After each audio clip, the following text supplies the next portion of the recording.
Democratic senators expressed concerns about nominee for Attorney General Pam Bondi's loyalty to Trump at her confirmation hearing today. She promised that under her leadership, the Justice Department will have a, quote, one tier of justice for all. Let's bring in our political panel, Justin Sayfie and Hyma Moore. Justin is a Republican strategist who previously served as a senior advisor for Jeb Bush, and Hyma is formerly served as the director for the office of the DNC chair. Big titles, gentlemen. Thank you very much for being here, both of you.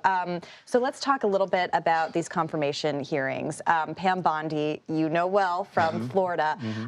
It seems like she's going to get through the confirmation process, but I'm wondering what stood out to you as you were watching this. Well, I think she did very well under some pretty hostile questioning from the Democratic senators.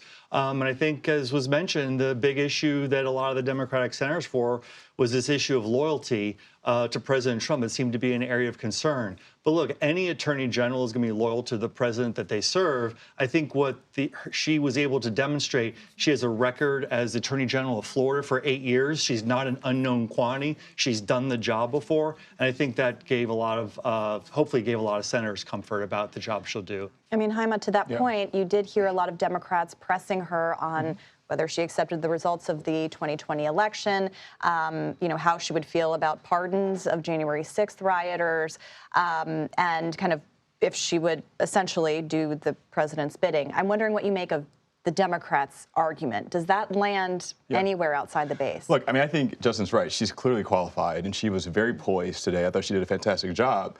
But look, Democrats have got to, this is politics, so they've got to come with a case for something. And I think the Democrats across the board are trying to figure out what's their case against Donald Trump. So I don't think it was about Pam Bondi. She's going to get confirmed, I believe. But they're trying to figure out how do they continue to be the opposition to Donald Trump. They don't want Donald Trump to pardon any January 6 rioters. They don't want to do that. And so I do think it's a fair question for Democrats to ask the Attorney General that. But it's not good politics, I don't think. I mean, I was back home in Louisiana over the break, and all of my family and my friends who are good Democrats, they're sick of talking about January 6th. They're sick of talking about this. They want to move forward. My mom even said, how can we work together to make sure that Donald Trump's successful? And so I think there's some Democrats, you know, the base is, that base, to your point, Justin, earlier, is getting a little bit smaller. But I do think there's some Democrats who are really trying to give Donald Trump a chance and say, how can we come and be more bipartisan? And this is the conundrum that Democrats have is most Americans, the election's over, they want the country to succeed, and they want the new administration to succeed in terms of addressing the needs that people have in their daily lives, whether it's public safety, whether it's the economy, whether it's inflation.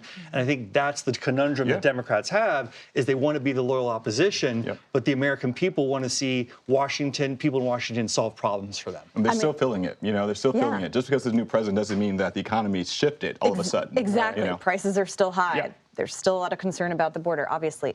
You know, what was interesting to me was watching the Rubio confirmation hearing, because that's where you didn't see really any sparring between Democrats and Republicans. I mean, Justin, obviously being our Florida guy, tell us a little bit about Rubio and kind of the significance of him coming into this position. Sure. So, you know, President Trump has made a lot of unconventional choices for his cabinet.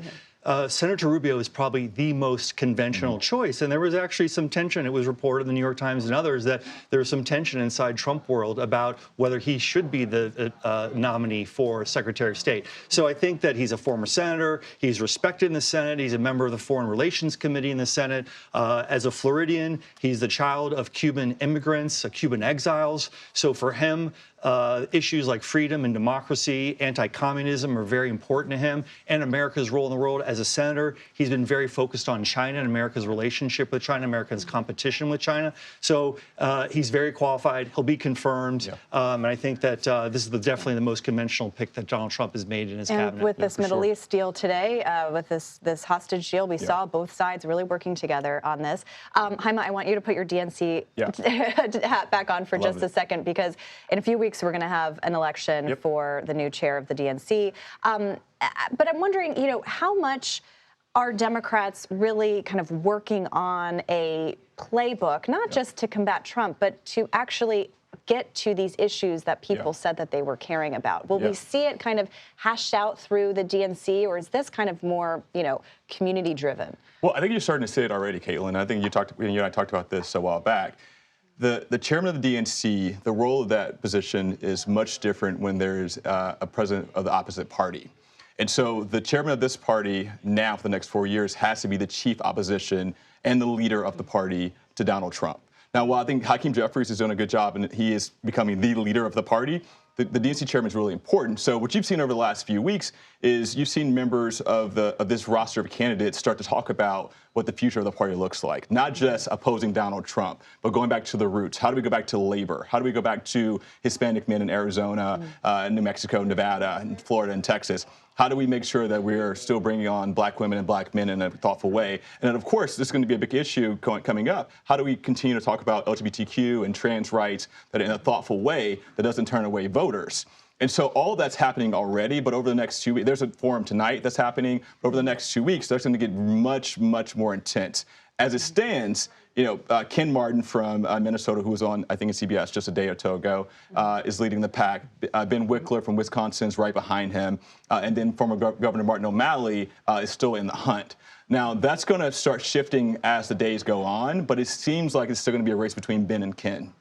And just quickly, because we're talking about political parties, there is another kind of political party in Florida moving up to Washington. Yes. Just quickly, I mean, Susie Wiles, chief of staff, we mentioned Rubio, Bondi, all of these staffers in the White House coming from Florida. What's the significance of that, Florida being kind of the power center? Yeah, it is, with President Trump being there, and there's a lot of Republicans from Florida. And Florida right now, the economy is good, the crime is low. So I think Florida really is a model for the rest of the country.